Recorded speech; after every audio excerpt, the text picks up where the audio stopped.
moro. Ja, hvor da?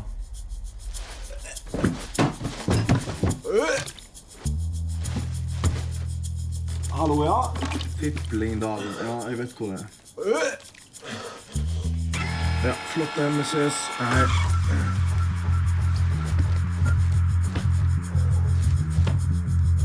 Elvis. Da tar vi lunsj. Så bra.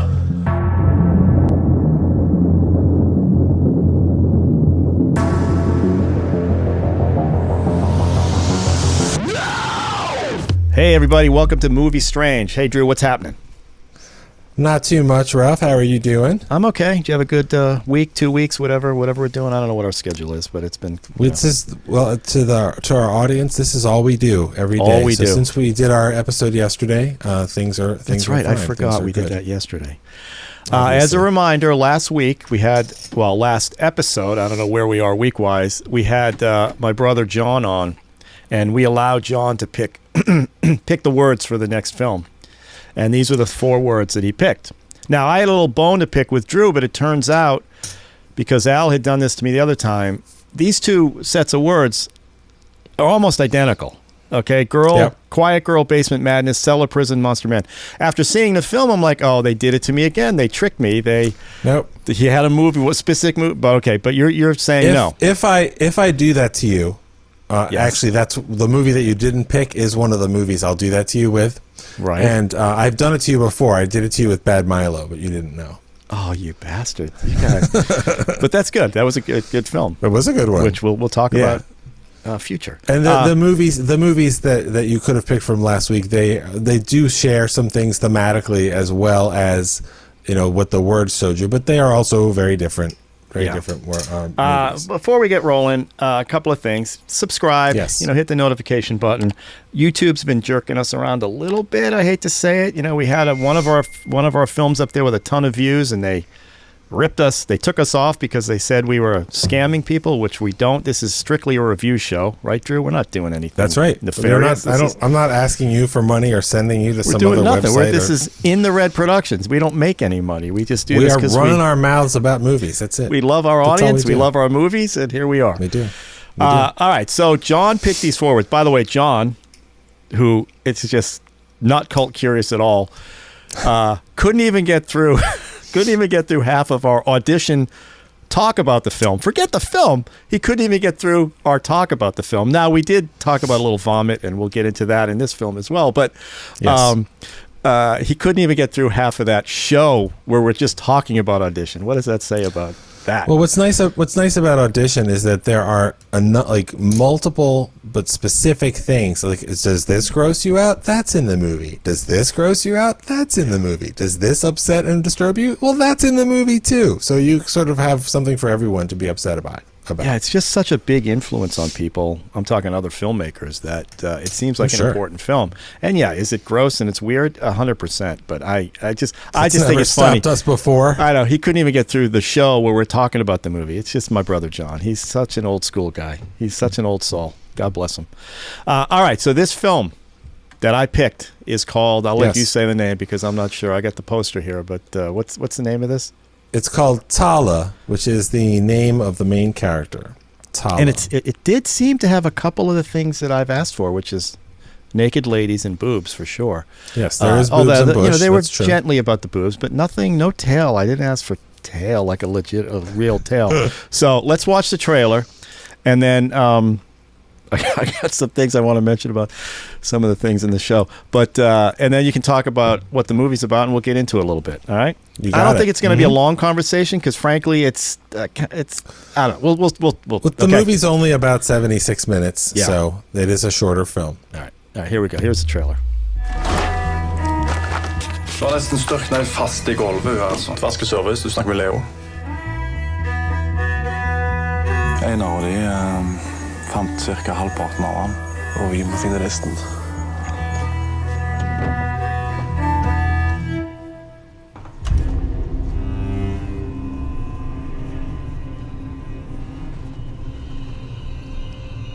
Denne her gikk ut på dato I 89.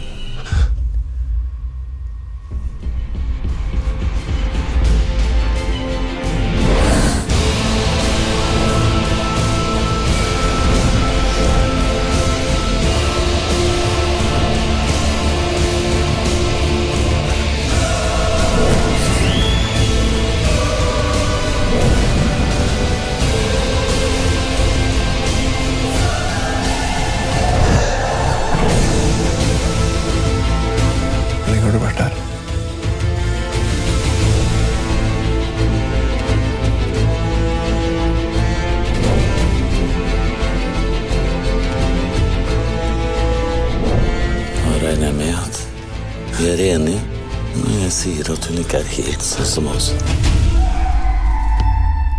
First thing I want to say before we get started, the two guys in the film, one is named Leo, the character, and the other name is Elvis, okay?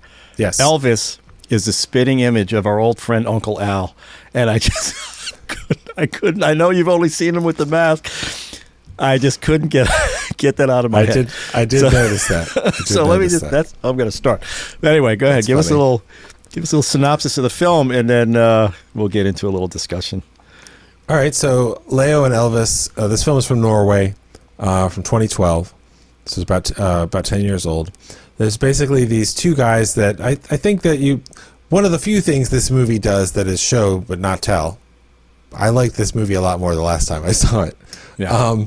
Was that they used to be friends and they still work together, and they work as crime scene cleaners. So these two friends are doing a job at a very remote cabin where an old man died, and so they're like literally cleaning up blood and goo and stuff, and the place is a dump. And as they are pulling things apart and cleaning things up, they discover under the shed that there's a whole bunch of rooms and stuff, and they find that he has actually got a young woman down there. And they discover this woman, and then they discover she might not actually be a woman. Right. And that's the movie. So that's the story of the movie. And it, I love that I pronounce his name Leo. It's Leo. Okay. Norwegian film. But it is Elvis, right? Leo and Elvis. Yeah. Elvis. And the movie starts immediately with Elvis puking in a bucket. That's the first thing we see. There's a lot of spitting and barfing. There's a lot of goo in this one. And very predictable film, I'm just going to say. I don't know if we have to do a spoiler. I don't know if anybody, I mean, I'll throw this up just to say, hey, we're going to spoil the hell out of this thing. I think we're going to spoil it. I mean, there's some questions I have, like always, but... Well, I'm happy to address those. Listen, I mean, the what I still like about the movie, and the reason I liked it in the first place, is I really dig the atmosphere, I dig the vibe, I dig the performance of the actress who plays Thale. The movie should be more of a mystery as to what's going on, and the pacing is all kind of off. And when they're explaining the mystery, I had forgotten they actually do one of the things I like the least. In this case, Elvis is laying on the floor next to the bed that this Thale is hiding under, and she touches his head, and he has a psychic vision of all the abuse she suffered and all these things. I really don't like that. Like I really enjoy, like, the movie Jeepers Creepers is an absolute ball, but whenever they can't figure out how to move the story, the psychic explains something. The psychic knows what's going on, and that's just, I don't like that kind of writing. Yeah. But the movie still has a weird vibe, and the whole thing is shot on video. It's literally shot at, like, the director's grandparents' basement or something like that. And the movie, depending on where you read, is either a $10,000 budget or a $1.2 million budget. I don't know if it's $10,000, but I suspect it's closer to $10,000 than $1.2 million. But it is a very small movie and an ambitious movie, frankly. Yeah. Now, would you call this? It's a weird. It's not a horror film. It's not a. It's a mythological. Fantasy. It's fantasy. Kind of a combination of fantasy and horror. They play it up like it's horror, especially the trailer, the way the flash cutting in that room. The first room they find, where they find all the books and all the human anatomy encyclopedias. And audio tapes and, yeah. Mm-hmm. Well, I was just going to bring that up. The way the movie starts is it starts with the close-up of the audio tape, and you hear the scene where he's talking to the woman, and you hear her scream. So you know something happens. And I wasn't sure whether that was a logo for the filmmakers or what, because the way they put it right at the front, then you see all the logos for who made the film, and then now we're into the film. And later on, you realize that that's actually a recording of what he did. That's funny. I didn't think about that. That's funny. Yeah, no, it's and it comes off as a straight context. Horror. No context. Yeah, you have no context at all, and when it's basically a guy. Just saying, I'm going to do something to someone. You don't know who he's talking to. You don't know what he's talking about. And then he basically says, like, here we go. And then the scream is blood-curdling, crazy, horrifying. Sounds like a woman or a girl. There's a lot of that in the movie. There's a lot of implying horribleness because this girl was taken from the wilderness and hidden so that the people or not people that she was taken from couldn't find her. And then this guy, it's a little confusing, frankly. It doesn't seem like he was about, like, I have this little girl and I'm going to rape her. It was more like I'm going to experiment on her and I'm lonely. So the whole thing is suffused with this weird sadness, but also he was torturing her and doing research, and I don't know. Is that so? All those the human anatomy books and the stuff they were showing, was he trying to make her human? Because they're not human. They're half human. They're half something. I don't know what they are. They have tails and running around on their hind legs. I'm not gonna pretend I know that much about this. Most of what I know about Scandinavia, honestly, is from Scandinavian movies and television, because they have so much good stuff. But there's a lot of actual myth, right? It's an actual myth. Well, yeah, there's a lot of I mean, every culture has its monsters, its creatures, its myths, that kind of thing. And in Norway, there's a creature. It's called a hulder or a hulda, and the stories of the hulda are so broad that you can kind of do what you want with it, which is what this director does. But anybody who's from Norway would recognize this. It's kind of like the movie, I don't know if you've seen it, Troll Hunter. No. All right, well, don't see it because it might show up on this show. It's basically a found footage movie about these college kids who are following the sort of the top hunter who manages wildlife and hunts bears and things, but it's actually hunting trolls, and these mythological creatures are real. So it's a really good, crazy movie, and I watch it and I go, trolls, monsters, cool. I know a lot of the stuff that I just don't get is that those are actual trolls and characters from the myths and the stories, and the kids would grow up knowing it, that kind of stuff. And so the Hulda is a creature that generally it lives in the woods. It's not human. It can appear human. There are elements of that, because you see the other Hulda creatures and they look like women. They have breasts and vaguely human forms. They're a lot less human looking than this girl who looks like a human woman with a tail. She has a tail for some of the movie. And the Hulda are supposed to elicit empathy. So a big part of the story is that these two guys, these two friends, they find this woman in what's clearly this horrible situation of being imprisoned, being tortured apparently for many years, and they're kind to her. And other people that they encounter in the later half of the second half of the movie are not kind to her, and she is exceptionally violent towards them. Well, that's also part of it, because these are essentially monsters that live in the woods. But so. Do they attack? I couldn't get a sense. Not necessarily. That's the thing. Like you would probably call them fairies. Right. That's in English culture, American culture. Right. I mean, like if you look at Iceland, Björk is into this kind of stuff, and you see it in some of her music and interviews and stuff. People, in that region of the world, they believe that there are fairies and different things that sometimes you need to leave a tribute to or do various things. So this is, again, it's an idea, a character, mythology, like you said, from this culture that they spun a sort of horror movie out of. But it's really, like you said, it's fantasy, it's folklore. Yeah, the horror okay, so it's not scary. It's not a scary movie. No, it's not. And it's very, very stuff in it. Very predictable, right? Okay, as soon as I found out Leo had lung cancer, because they bring that up in the middle of this film, I'm like, okay, she's going to cure the lung cancer. This is 40 minutes before it happens, so I knew that. Right.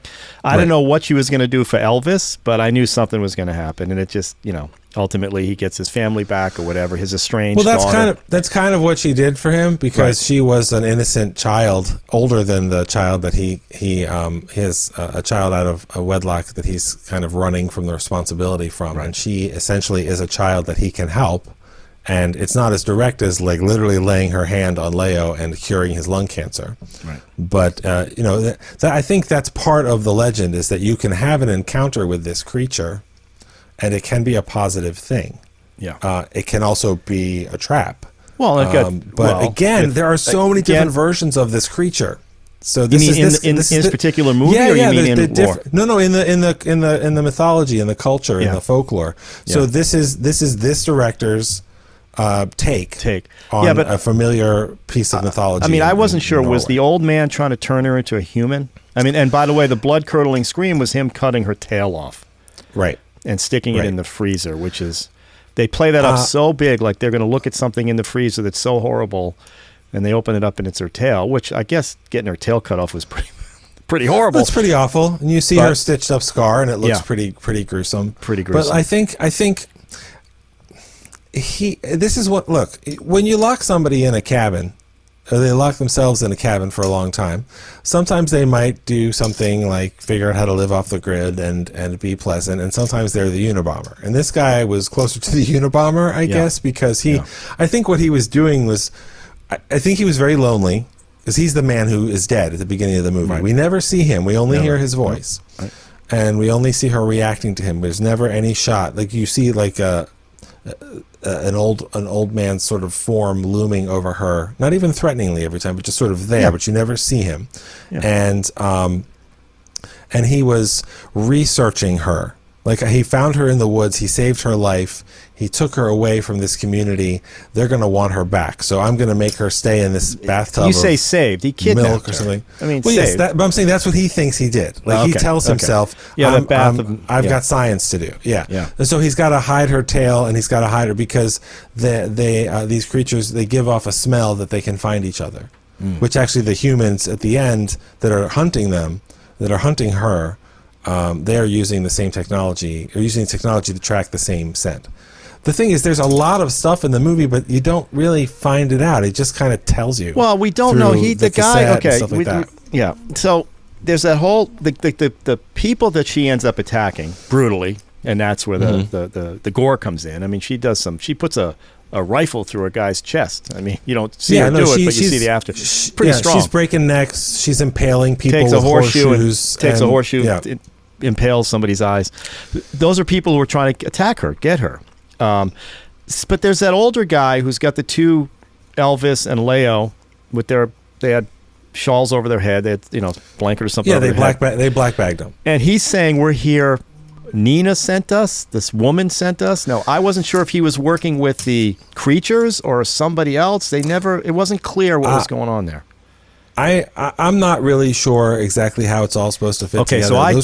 So those creatures are wild, right? Mythical creatures. By the way, bad CGI too. Let's just say yes and no, because it's so low budget. There's one shot about 25 minutes into the movie. They found the girl. Elvis is like, Leo, who's in charge, tells Elvis, don't touch anything. Leave everything alone. I'm going to call, I guess, their boss, who's going to bring in investigators and stuff. And so then, of course, Elvis just does nothing but poke around and find the tail and stuff like that. But there's a shot where Leo is outside on the road talking on his cell phone. And you see in the background, suddenly there's this creature in the road that runs into the woods that he doesn't see. And I love that moment of the movie.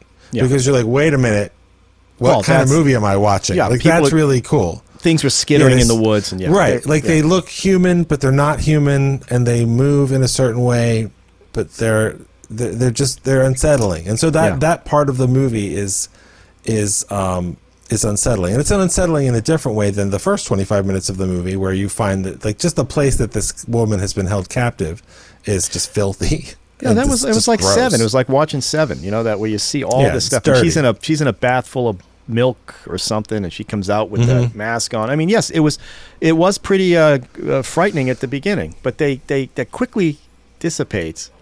When you realize there's less mystery. There's less mystery than there should be. I realized that Elvis and Leia were not in trouble, except for the humans. I knew the humans were going to be their problem, and they set that up pretty well. But again, a little confusing about why the humans were there. Nothing was ever clearly stated. I wasn't sure if those were people that were their bosses, if those were the people they were calling the whole time, but it didn't feel like that. It felt like a government operation or something. I think those were people who were hunting the holdout, or maybe I don't know. Maybe they knew the guy who was there. Yeah. Right. Know. Like it implies that he's. It's almost like there's stories. The series on Netflix has some of this. Like I've got science to do on a thing that's actually a living thing, so I'm going to save it. I'm going to run from the lab and save it and run into the woods and that kind of stuff. And maybe that's kind of essentially what this guy thinks he did. He stole this baby, and then he realized it's a baby. But that didn't stop him from doing research and hurting it, but they were still hiding. Like, the whole thing is just really sad and awful. Well, and she grew up into a beautiful brown-eyed woman. Right. Holy cow. I mean... And it's not really clear how old she is and how long he's been there. I mean, she might be 20, 30 years old. They're not really sure. But she's very feral. I mean, if this was an American remake, they would have in the 90s. They would have cast Fairuza Balk or somebody. It's an excellent performance. I mean, it's very brave. Not just that there's a lot of nudity, but it's very intense. And I think she does a good job. It's all eyes. Her acting's all with the eyes. I think it's Silja Reynamo, and I'm sure that's not how you pronounce it. You did better than I would have done, so I give you credit for that. Tala. But again, it's okay. It's okay. It's very predictable. Like I said, I knew Leia the cancer was gonna be cured as soon as he coughed up blood. I knew she was going to save him, and I knew it was going to be on the chest. I thought maybe she'd dig in a little more and pull it out and do something like that. That would have been cool. But did I want to see bad things happen to those two guys? No, I felt for them. Especially Elvis, because he was so freaked out the whole time. But again, it's just one of those. I guess if you know the mythology, maybe you're a little more invested. But because I didn't know the mythology and they didn't explain anything, they explained a little bit. They didn't give us a lot. That's true. Yeah, but not why not why that guy was there hunting them and ready to kill. I mean, he was just ready to shoot Leia in the head when all the stuff blew up in the cabin. Right. And then ultimately she goes back to the old life. The ending, I really like the ending because the ending is her basically laying nude in the grass out in the wilderness, away from the humans, away from all this stuff. This is the very last part of the movie. And then she essentially joins those other creatures. Goes back home. You see there's quite a few of them, and she kind of goes home to them, and that's a nice ending. Apparently there's been a sequel in development for some time. I have no idea what that would be. There's nothing in it that says essentially that this needs to be done. And it ended up, I like the movie. I like the atmosphere of the movie. I liked it much better the first time because I really felt the vibe and got into the mood of it, and this time I saw more of what I didn't really pay attention to because I was liking the feel of it, which is that it's not great storytelling.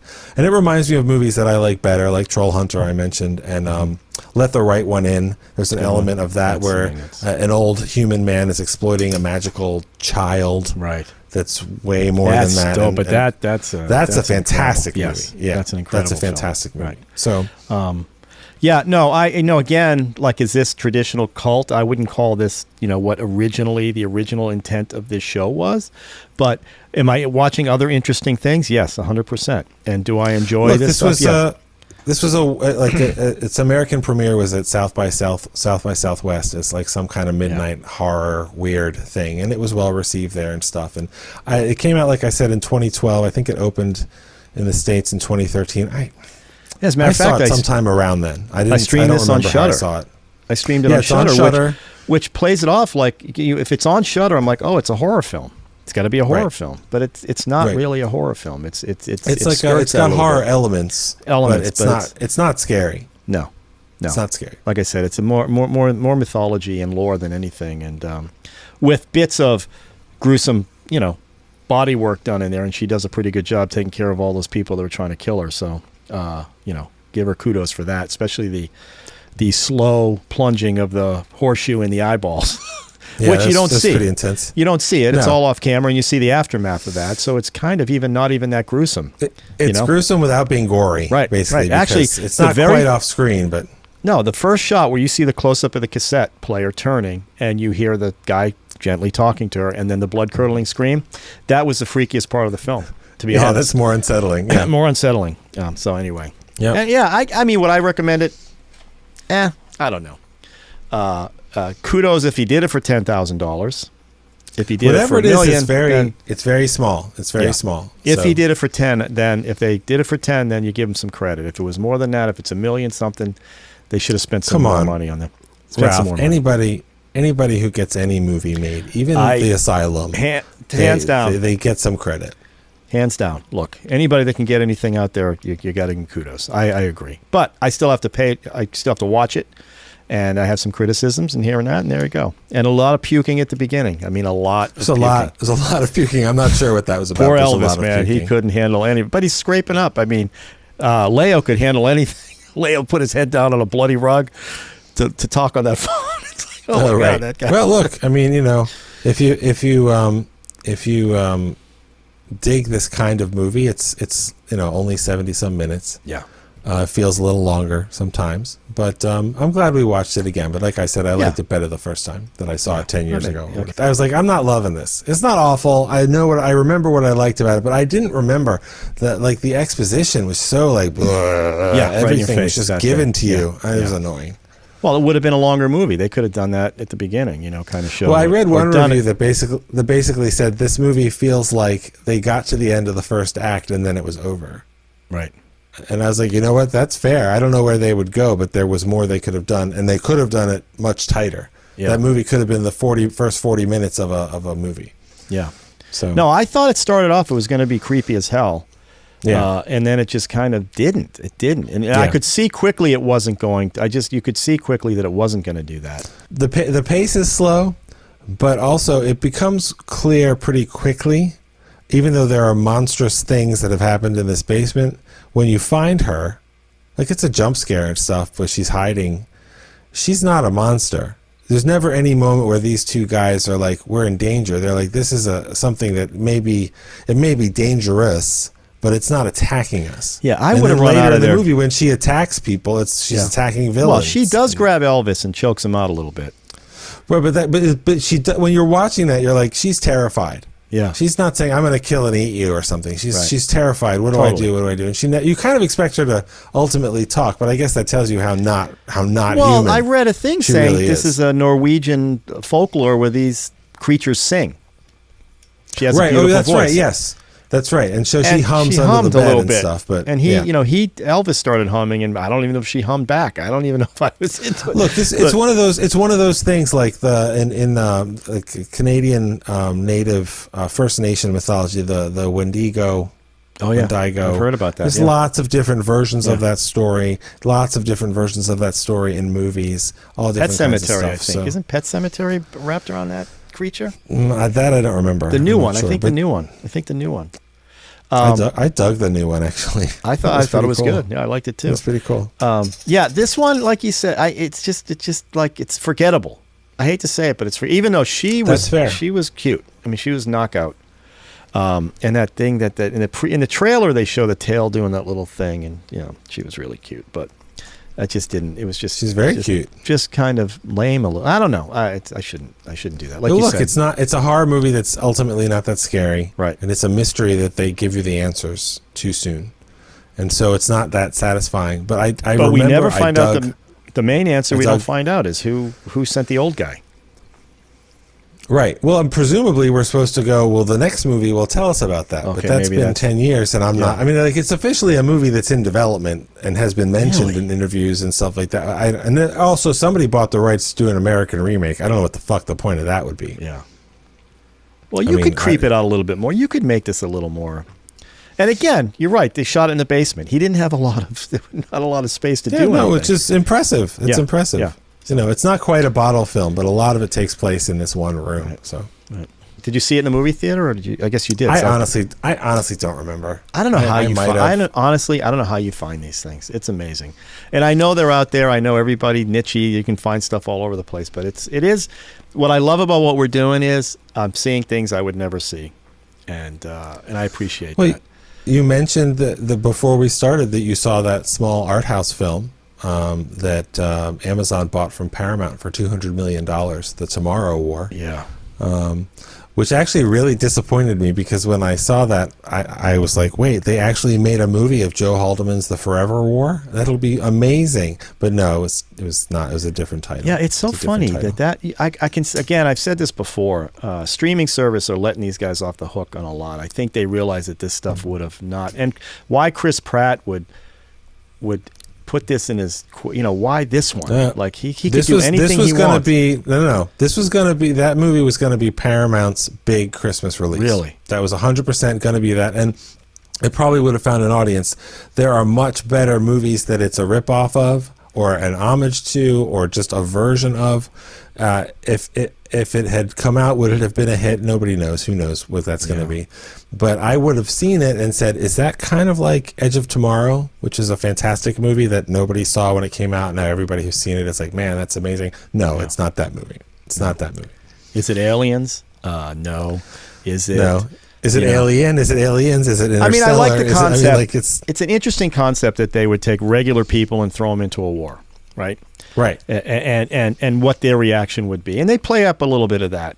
It's a little bit like Starship Troopers, except it's dumb. Except if you without can go the smart, back and forth, without you the can go smart, back and forth in time. Yeah. So grab some stuff, come back 30 Right. years, do Why- some science. yeah, exactly. And Why it just not? doesn't make. If it they all knew, falls apart. Yeah, Who it falls cares? apart. I agree. All right. So anyway, we'll not talk about. The Let's talk CGI about is better. The CGI is better than in Thale. I'll give them that. Yeah, The better monsters for are- that, the but for monsters that are pretty budget, cool. I'm not sure. It's pretty cool, but again, it's that whole like in the zombie film, the Z, where you just see tons and tons of just stuff, and it's like, how can anybody survive this anyway? What's the point of this? And it's a bug hunt, and a bug hunt is there's a lot of good movies that are bug hunts, Aliens and Starship Troopers, and lots of weird stuff. So it all works.